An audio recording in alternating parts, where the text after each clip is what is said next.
Day 3. Doing the old Twilight. The picture hanging went pretty well. I just kind of counted off 2 steps, but I was excited because today the Twilight Swan House has sent me some of these lovely, for my version of the Bella room, the Bella Twilight Swan House exclusive, a duvet set, 1 oversized queen duvet cover with 2 queen pillow shams. These are available at the Bella Swan website for the house in Kalama, and there's a little button for shop. And yeah, these are really cool. I'm excited to get this next room set up. I guess the top secret info today is that the Bella Swan room is a 2-bed queen, and then across the hall in the other room, which I'll tell you a little more about, that's going to be a little surprise for everybody. But the interesting thing is the Bella Swan room, when you open the drapes, you look right at the high school out the back, and you look right at Forks High School, and it's on the 2nd floor, and it's very, very, very fun to wake up in the morning. The sun sets over there, or rises over there, and then it sets over here in this lovely area over the Columbia River. So we're on the 2nd floor of the house. Columbia River is down there. It's a cloudy day, a little rainy. It is May 17th.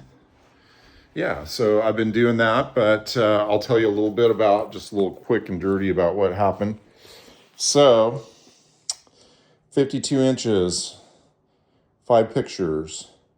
When you come up, obviously you wouldn't have Breaking Dawn Part 2 or Breaking Dawn Part 1 or Eclipse or New Moon.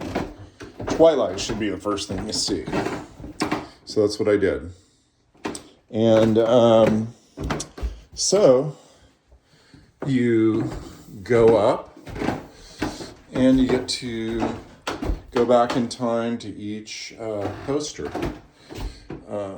This Eclipse, Breaking Dawn Part 1, and Forever is Only the Beginning. I love the way they tag these, and they kept the themes really consistent on it. With the art, you know, this was before AI. So that's exciting. One of the other features that I'm doing here that I'm excited about, and don't want to give away too much, but I got this.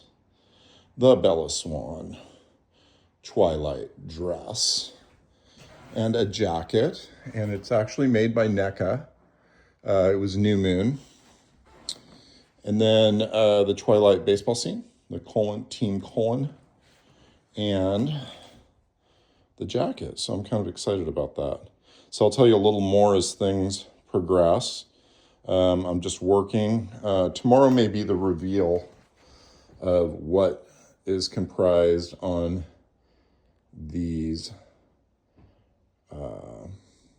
this artwork that I have that will be the next placement in the house. So very exciting.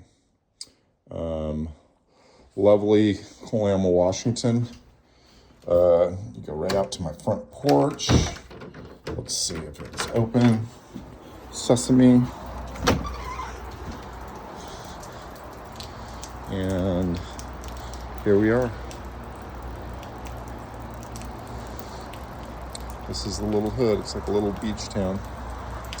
And very exciting. Oh, oftentimes they have a riverboat down at the McMiniman's restaurant. If you guys don't know what McMiniman's is, which I referred to yesterday, I failed to mention that is the hotel down there is a really fun place, and they have 2 secret rooms in there that you can go into this maze upstairs. I think they're on the 3rd and 4th floor, but there's basically 3 different bars in there, and then in a sit-down dining restaurant and it's tiki themed, French Polynesia. So Dave Kalama, a surfer, had a Hawaiian connection, and then down there is the port and the Columbia. It's very beachy. You can literally go down there and hang out, and you're like on the shores of the Columbia, which is like a beach. They have a beachfront right in front of that hotel there with the rusty colored roof, and the tourists come in doing the Lewis and Clark tour with the American Spirit, and they basically offload, go to nearby Mount St. Helens. Unfortunately, it's a little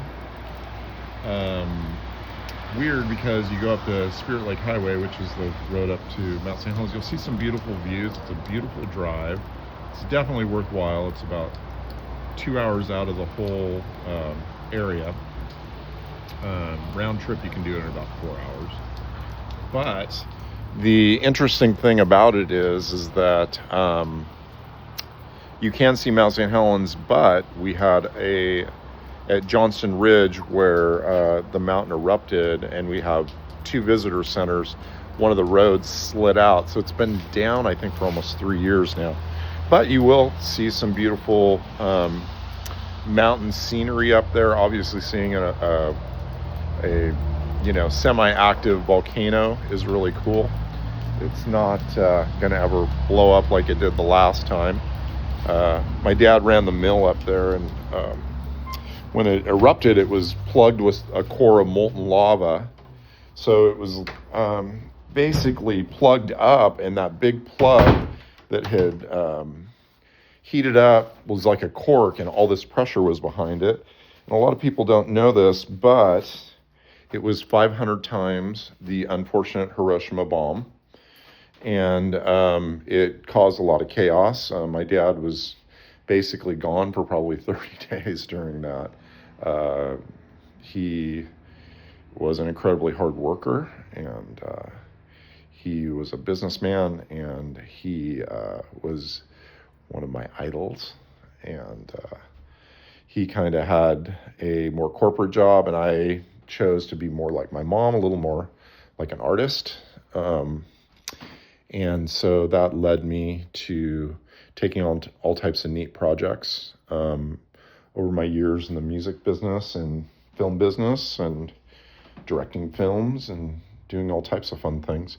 But this is my latest stream, and I'm going to show you something really cool down there.